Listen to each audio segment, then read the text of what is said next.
டிங் டிங் patient அனுப்பிவிடுங்க. வணக்கம் sir. வாங்கம்மா, டேக் யூ சீட், உட்காந்து பேசுங்கம்மா. இல்லை சார், கண்ணு சரியா 2 மூணு நாள் தெரிய மாட்டேங்குது, மங்களாவே தெரியுது, என்னன்னு தெரியல, அதனால தான். ஃபோன் அதிகமாக யூஸ் பண்ணுவீங்களாம்மா நைட் நேரத்தில்? மாவா? ஆமாம் சார், கொஞ்ச நேரம் லைட்டா. இந்த வயசில் இந்த பொண்ணுங்களுக்கு பொதுவாக அந்த ப்ராப்ளம் இருக்க தான் செய்யும். பொண்ணுங்களா? ஆனால் நீங்கள் வந்து இந்த கண்ணுக்கு முக்கியத்துவம் கொடுக்குறத விட உங்கள் வாய்ஸுக்கு கொடுங்க. எதுக்கு சார்?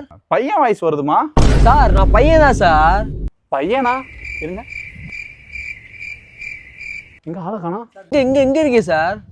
ஆமா, பையன் தான். அடுத்து யாருப்பா? டாக்டர் சொல்லுங்க தம்பி, என்ன ப்ராப்ளம்? கொஞ்ச நாளாவே முடி அதிகமாக கொட்டுது டாக்டர், ஏனே தெரியல, திடீர்னு இந்த மாதிரி ஆயிடுது, என்னன்னு தெரியலையே. அது நார்மல் தான், இப்ப இருக்கிற பசங்களுக்கு எல்லாமே வந்து கொட்டுது. அது வந்து பால்னஸ்ன்றது கவலைப்படக்கூடிய விஷயம் கிடையாது, நார்மல் ஆயிடுச்சு. அப்படியா? Okay doctor. ஆனா இப்ப இருக்க பசங்களுக்கு வந்து உணவு வந்து சரிyapட மாட்டேங்குது. ஜங்க்ஸ் ஃபுட்டா சாப்பிடுறீங்களா? அது அப்படி சாப்பிடக்கூடாது. நாங்க சாப்பிட்ட சாப்பாடுலாம் நீங்க சாப்பிட்டுருக்க மாட்டீங்க தம்பி. நான் வந்து சில மாத்திரை எழுதி தரேன், அதை போய் அந்த மெடிக்கல் ஷாப்ல வாங்கிட்டு அதை போடுங்க. காடு மாதிரி எவ்வளோ வர முடியும்? சரிங்க டாக்டர். நெக்ஸ்ட். டாக்டர் வாங்க வாங்க வாங்க, உட்காரு. தம்பி பேர் என்ன செய்யுது? டாக்டர், என் பேர் சஞ்சய். ஒன்றும் இல்லை டாக்டர், காது ஒரு 2 மூணு நாளாக கேட்க மாட்டேங்குது சரியா.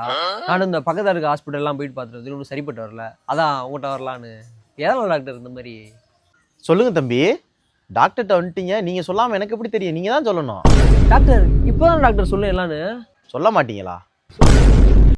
டாக்டர் இப்போதான் எல்லாத்தையும் சொன்னேன்னு சொன்னேன். கரெக்டு தான் தம்பி, காது டாக்டர்கிட்ட தான் வந்திருக்கீங்க, என்னன்னு சொல்லுங்க.